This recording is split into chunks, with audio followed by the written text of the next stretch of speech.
Third of 4 quarterfinals today. Paladins and Lauren Haynes, who is just back from injury. What a story as she digs that one out.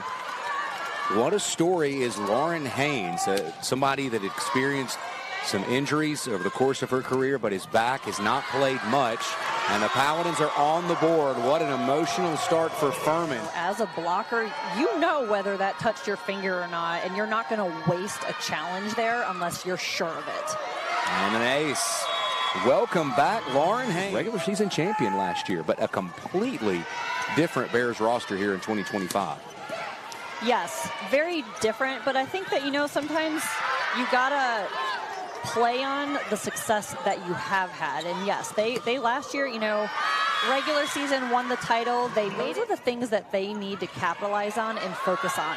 Well, when you have youngsters like Charlotte Thompson that contribute like she has, it certainly helps make up for that a little bit. Yeah, and talking earlier, with Coach Michelle Young on Furman, she said that Mercer has just enough weapons to be trouble.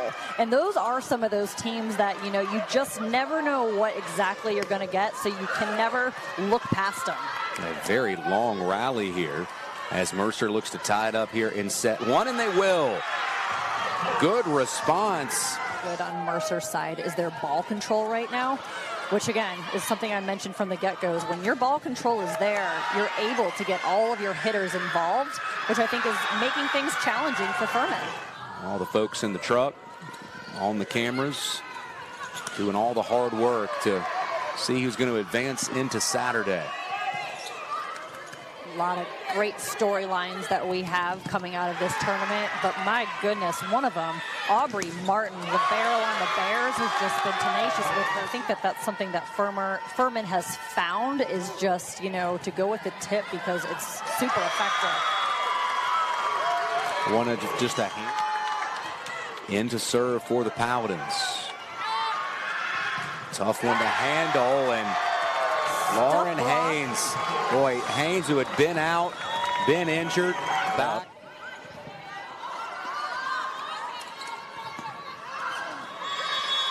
First point to the Bears here in set number. She's been around for a minute. This is not her first rodeo, and so obviously they've explored it, tried it, and it works for Furman. That they always feel comfortable with when in a sticky situation. She's usually the one being a top attacker that can take care of the ball. Boy, you think about attackers, and it can just be challenging because of where the ball is placed, where you're not quite sure if you're going to be able to get it, and that's just what happened there. Sir, everyone's yelling at you. Of course, They know whether it's going to be in or out, but you have to play it or not play it. Yes, I think to your point, too, there's so much happening in volleyball, and it's so fast-paced, that it's just like, you got to just think quick with everything, especially being a setter. It's like you got to remember defense first, but then you got to be there for that second ball. Just like that right there, Navarro, setter, playing defense first, taking her out of the equation, but you got to protect your home first. So the standards of the conference about over the last 7 or 8 seasons set to meet in our nightcap. I'll tell you what, though, a lot of teams in this conference who are looking for a change of guard. Oh, yeah. Ready to take them off that throne, no doubt. Ooh, huge swing. But an effective moment there, and it's set point for Mercer in set 2. Haynes, Lauren Haynes, boy, are the turn from an injury like that. I mean, ACL is no fun, not a minor type thing, and so staying patient and diligent and putting in that time and work to rebuild to be able to come back out here on the court. Pump of the fist for Steve Benson. You got to win 3, so we're fresh right here going into the third. Kind of a tale of 2 sets. Furman did not have an attack error in the first set. They had 9 in the second set, and that's after Mercer had 8 in the first set. So you talk about a difference maker, and that just tells you a whole lot. Furman saw their hitting percentage drop to 187 options, and the Paladins have as much depth as probably anybody in the league. There is their 5th margin here in set 3.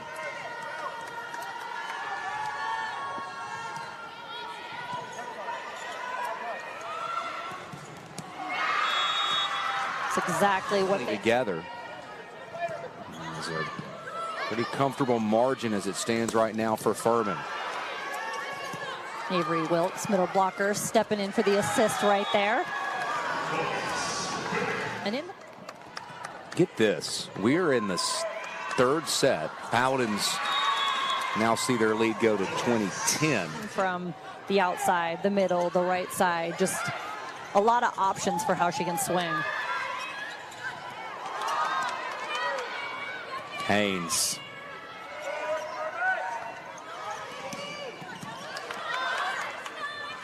Haynes again for the Paladins. Mercer going to try to extend this out as long as they can, but it's the defense of Furman. Balanced offense. They just kind of ran into a buzzsaw in set 3. See if they can turn it around. Vicky has 9 kills, hitting .320. So Mercer's been able to make some adjustments, get her more a part of the offense.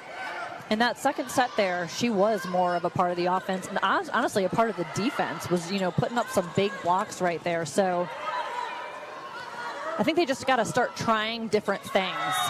There we go. Henry taking a swing. But, again, when you're playing Division I volleyball, when you have those opportunities, you just need to be like, I'm ready for it. Great set, great finish. Furman making an adjustment on their serve receive, taking Walsh out of the picture right there.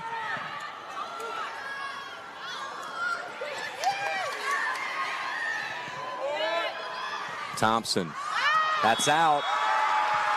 And Furman has advanced to tomorrow's semi.